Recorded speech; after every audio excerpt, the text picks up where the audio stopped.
Jeep just confirmed that the Scrambler name is coming back, and I'm going to show you something that nobody else is talking about. I'm pretty sure Jeep has been showing us exactly what this is going to look like for years now, for like the last few years at Easter Jeep Safari, right in front of our face, and I think most of us overlooked it. We had the Sandstorm concept. Look at the roofline. It's a two-door pickup cab with a 392 engine. This isn't random styling. This is Jeep telling us what's next. And then Jeep got a little less subtle about it. They literally called two concept Jeeps Scrambler twice. A white, clean, production style Gladiator. Then there was the green 392 with that slant back body once again. Both of them pointing at the same direction. Here's the details I really want to look at. Not only are they showing us these vehicles with like that slant back style, but they're also showing us vehicles with the old M715 front ends on them. Jeep keeps coming back to these two things, and I don't think it's a coincidence. That's a direction. So 2 weeks ago, Stellantis made it official at Investors Day. Their FaSTLAne 2030 plan. 60 new vehicles and $70 billion.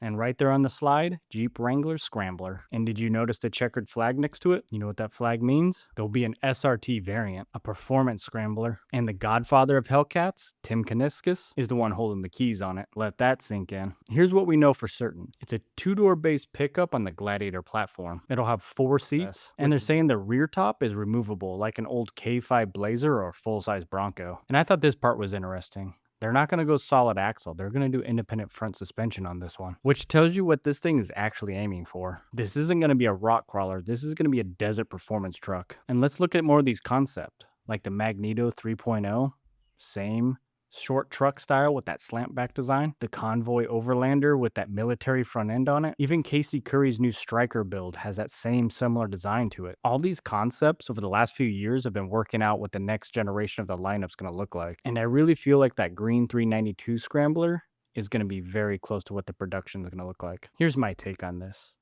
When Jeep shows us concepts, I know they're showing us really cool Jeeps, but they're also showing us the future of what Jeep's going to bring out. I think the production Scrambler is going to land somewhere between the new concept we've seen this year called the Anvil 715 and then I think the 2023 green Scrambler 392. They'll clean up all the proportions for manufacturing, but that slant back roofline, I think that's staying. That military style front end, I also think we're getting that too. But since there's an SRT trim, they may just use that military style front end for that, just to separate it. It may be too aggressive for a base model, but perfect for the Halo vehicle. The powertrain for this is still unconfirmed, but my bet is that it's going to have a 392 or a Hellcat engine. Either way, we know this thing's going to be loud, fast, capable, and expensive. And if you're Jeep faithful like I am, you're going to love every second of it. The timeline on this is 2028 to 2030, so we still have a few years. But if there's any other information coming out on this, I'll make sure to cover it. But I want to hear from you. What do you actually think this is going to look like? Let me know in the comments. And here's the important part. Remember to hit that like button, subscribe if you haven't, and I'll see you in the next video.